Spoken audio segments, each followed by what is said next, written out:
Danny Flexon here for Seconds Out. Delighted to be joined by Claressa Shields. Now, I think most people know this Saturday night, Savannah Marshall and Hannnah Rankin will be squaring off for the vacant WBO middleweight title. And the reason that title is vacant is due to this lady, the GWOAT, who has kindly given up the WBO belt to allow these two ladies to fight for it.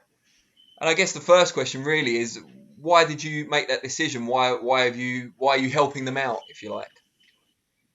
Um, well, I have my next fight at 154, and the goal is to become undisputed in two different weight classes, and I've already been one disputed up at 160. So it was either fight at 160 and not go for the second undisputed, or give up the WBO belt. So we decided it'd be more history and more legacy to go for the 154 undisputed, and because we already conquered 160.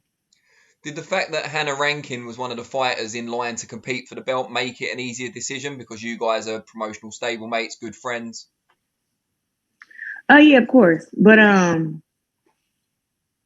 I think it was more of Eddie Hearn trying to give Savannah Marshall a chance at a belt without having to fight me. That was what it was really about. It wasn't really about, um, yeah, of course, Hannnah Rankin could have fought for the WBC. She can do a rematch with Patricia Burgold. She didn't. I didn't have to give up my WBO belt, but Eddie was so steadfast on like, oh, have her make a decision. She's holding all the belts, whatever. And he just doesn't want Savannah Marshall to fight me because he know what I'll do to her. Do you find it strange that before lockdown, Savannah Marshall was gearing up for her first world title shot up at 175, something you were critical of last time we spoke, and now the Yeah. world title shot's coming two weight classes down? hmm Um, I don't think Savannah Marshall is really like that big of a girl anyway. But I think once again, Eddie Hearn just wanted her to have a world title and to get the UK back and fans behind her with her being a women world titleist and everything. But she got to do some work on her fan base. So I think she's seen that fighting at 175 for a belt wasn't really a big deal in women's boxing, as there's only three girls in that weight class, or Although two. from a personal level, I'm sure you'd love Hannnah Rankin to get the job done. Is there an aspect where if Savannah Marshall wins, it's a big future opponent, big future fight for you? Oh, she needs to understand that if she do win, I will be her next opponent. The belt is my belt. Don't ever take that for granted. After I fight at 154, I will be going back up to 160, and I will be getting back my WBO belt. So either she's going to fight me and I'll get it, or she's going to vacate it and I'll get it. But either or, it's my belt. And I think Hannnah Rankin has a really good shot at being Savannah Marshall, though. That's something I don't want to um, make the interview about me, even though my dislike for Savannah Marshall. But Hannnah Rankin is my good friend, and she's a great sparring partner. She's a great friend. Took very good care of me when I was in the UK, and just a very great person. So, despite everything, I want Hannnah Rankin to win, and if Hannnah Rankin wins, I wouldn't fight her again. I feel like me and her fought already. We're really good friends. Now, if the money is right, of course, you can make a fight and Sure. everything. But I just feel like me and her, we got other people we could fight. But I definitely would want my WBO belt back if it was to get in the hands of Marshall, just because she needs to know who's the head boxer in charge, and that's me at 160. Given you did clearly outscore Hannnah Rankin, but then later on you guys have sparred also, you're in a great position to tell us about the improvements that Hannah's made. So tell us a little bit about that. Just the improvements is experience. You know what I mean? Like actually being there and fighting me and sparring me is two different people. Out there in the fight, I go out there and give it 100%, but in sparring, I give it 150. Wow. I'm a way better boxer in the gym than I am in boxing. Even though people may be like, "Wow, that's crazy," but I'm harder to hit in sparring. I'm faster in sparring. My body isn't beat down from training camp.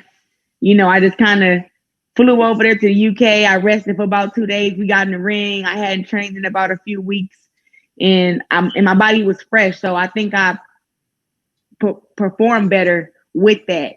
You know, and I think I was able to give her that part of me to where she was like, whoa, this is way better than when we fought. Like, yeah, I know I beat you by unanimous decision, but in sparring, it gets, it's actually hotter in the kitchen. So she was able to handle that, able to adjust. I think Hannnah Rankin has gotten faster. She's a very strong girl, period. Like, she was strong when we fought. She's strong when we spar. And like I said, we can't forget that she's a blue-collar boxer at first. She wasn't just a boxer who started off boxing at the age of 11 years old like myself. She started boxing when she was grown. So her getting there with world champions, her sparring against me, her learning more, me giving her a few tips and chips here, I think it's really going to work good for her. And just to speak on Savannah Marshall, I don't think she's had not one tough fight since she's been a professional. They have matched her very poorly over there at Matchroom Boxing. I don't know if it's on purpose, but the people she's fought against records are embarrassing. And the fact she should look at it as an honor that she's able to get in the ring with somebody as accomplished as Hannnah Rankin, because she's fought for, I believe, 3 world titles.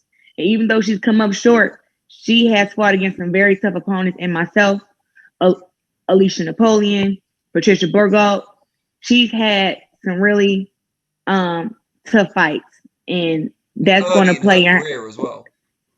Early in her career, and that's going to play in favor for her when she goes against Savannah Marshall.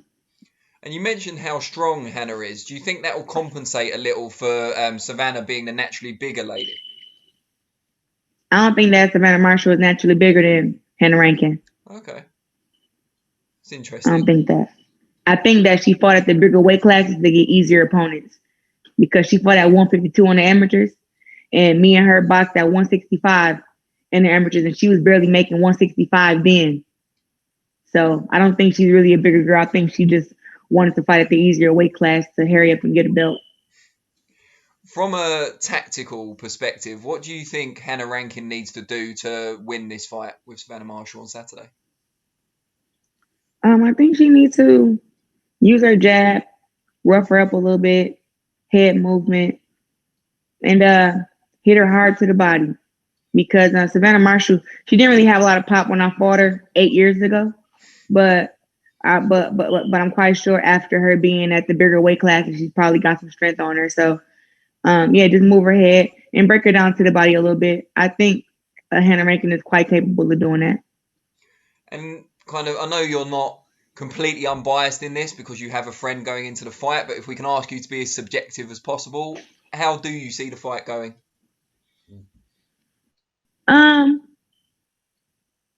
I see it being like a very close fight. And I say that because Hannnah Rankin is going to rough Savannah Marshall up. She's not going to be able to just lay back on her jab or have an opponent flying in 3 days before the fight. Hannnah Rankin has had a full camp. She's been in camp getting ready, because we're stablemates. So me and her stay in contact. I know when she's training. I know when she's not. And she's been training this whole quarantine. So she's been ready for a fight and waiting for that big opportunity. And I think she's going to do it for both of us, honestly. I think she's going to do it for both of us. I think it's going to be a close fight, though. I feel like Savannah Marshall needs this win to be something big in her country. And I think Hannnah Rankin definitely needs this win to show that she's just not a world champion competitor, but she can be a world champion. So it means a lot to both of them. I just think that Hannnah Rankin will have the last bit, like that last edge. I think it's going to come down to the last 3 or 4 rounds on who the winner is going to be. But it will go 10 rounds for sure. It'll go 10.